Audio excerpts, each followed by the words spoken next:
समाज को एकजुट करती है। कुछ लोग हैं जो समाज को तोड़ने का ही काम करती है। कुछ पार्टियां समाज को एकजुट करके, चाहे वो किसी वर्ग तबका का हो, उसको एकजुट कर करके प्रदेश को, देश को मजबूत करने का काम किया है। और यही कारण है कि आज भारतीय जनता पार्टी की जो हैसियत बढ़ी है वो केवल प्रदेश, देश में नहीं, दुनिया में बढ़ी है। कोई प्रधानमंत्री माननीय अटल बिहारी वाजपेयी जी के सभागार में मुझे अवसर मिला है। निश्चित तौर से पहले से आपके संपर्क में थे माननीय मंगल पांडे जी, माननीय सुशील जी, माननीय नंदकिशोर भैया, राम कृपाल भैया, सभी लोगों के साथ लंबे दिनों तक काम करने का अवसर मिला है। सम्राट जी से भी पहले से, इनके पिताजी के साथ भी। डूब जाने वाली है और डूब गई है। दिल्ली पार्टी को लड़ने का काम किया माननीय नीतीश कुमार जी ने, ललन सिंह के हाथों बेच दिया पार्टी। बिहार में लोकसभा चुनाव 2024 से पहले दल बदल का सियासी खेल शुरू हो गया है। जेडीयू के कई बड़े नेता पार्टी से इस्तीफा देकर बीजेपी का दामन थाम रहे हैं। इस बीच मुख्यमंत्री नीतीश कुमार की पार्टी को एक और झटका लगा है। चेनारी विधानसभा के पूर्व विधायक और जेडीयू के प्रदेश उपाध्यक्ष रहे ललन पासवान नीतीश कुमार का साथ छोड़ अब बीजेपी की नैया में सवार हो गए हैं। प्रदेश अध्यक्ष सम्राट चौधरी ने ललन पासवान को बीजेपी की सदस्यता दिलाई है। इस मौके पर पार्टी के वरिष्ठ नेता सुशील कुमार मोदी, नंदकिशोर यादव, मंगल पांडे समेत बीजेपी के कई नेता मौजूद रहे। इस दौरान ललन पासवान ने बिहार सरकार और जेडीयू पर जमकर भड़ास निकाली। ललन पासवान ने कहा कि दलितों के साथ अन्याय किया, उन्हें सही आरक्षण नहीं मिला। एक दलित समाज का जानदार और शानदार नेता, पूर्व विधायक मेरे छोटे भाई श्री ललन पासवान जी, मंच पर उपस्थित भारतीय जनता पार्टी के सभी वरिष्ठ नेतागण और बड़े भारी पैमाने पर आप सभी लोग सदस्यता ग्रहण करने आए हैं। इनके ललन पासवान जी के सहयोगी साथी, उपस्थित भाइयों और बहनों और सम्मानित पत्रकार, बहुत सारे नेता अपनी बात कहेंगे, मैं बहुत कुछ कम बात कह करके अपने बीच से जाऊंगा। सबसे पहले तो मैं अपने तरफ से, अपने नेतृत्व की तरफ से और भारतीय जनता पार्टी के तरफ से अपने सम्मानीय नेता श्री ललन पासवान जी, जिन्होंने आज सदस्यता ग्रहण किए, इनके साथ कई लोग सदस्यता ग्रहण किए हैं, उनका हम हार्दिक अभिनंदन स्वागत करते हैं। जोरदार ढंग से तालियों के साथ स्वागत करते हैं। मुझे भरोसा है ललन पासवान जी हम लोगों के साथ आए हैं, हमारी पार्टी को एक नई मजबूती प्रदान करेंगे और निश्चित तौर पर जो सोच है ललन जी का, जो भारतीय जनता पार्टी की सोच है, उसके अनुरूप हमारी पार्टी की नीति को, हमारे पार्टी के संगठन को विस्तार देने में एक अहम भूमिका अदा करेंगे, मुझे पूरा भरोसा है। भारतीय जनता पार्टी एक ऐसी पार्टी है जो समाज को कभी तोड़ती नहीं है, समाज को एकजुट करती है।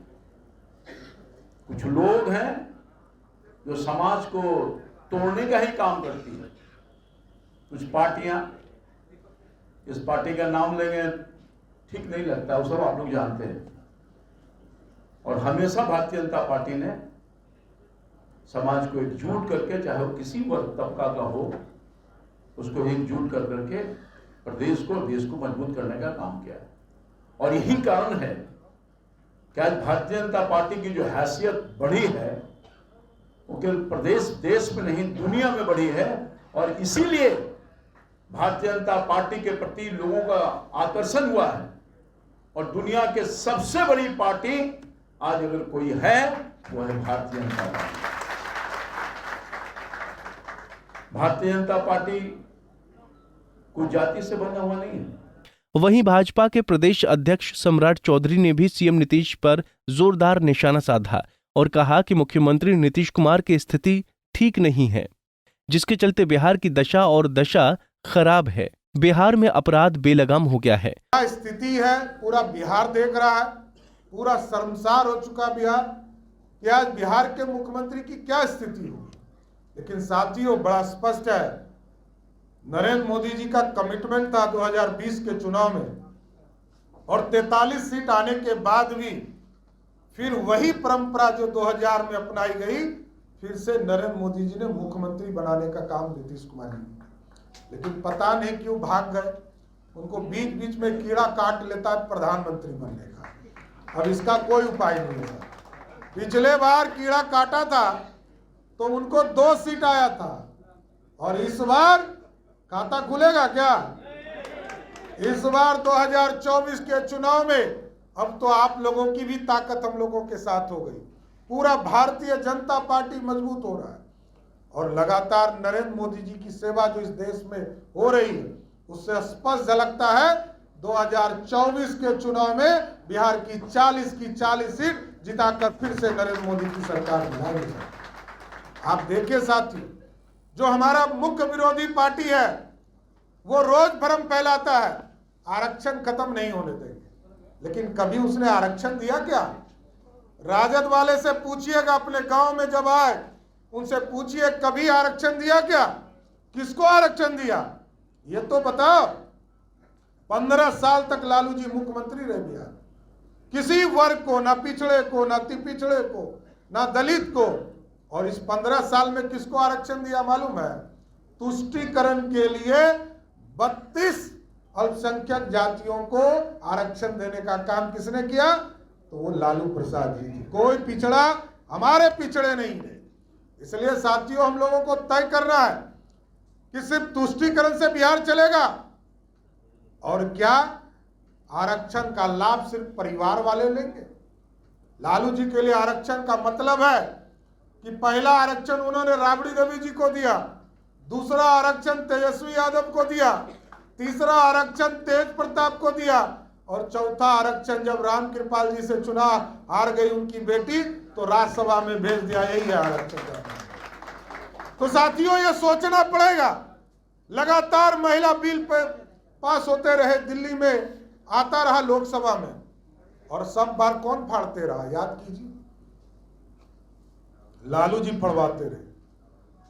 सोनिया गांधी जी ने कहा, राजीव गांधी जी का सपना था कि इस देश में महिला बिल आरक्षण पास हो। सपना किसने पूरा किया?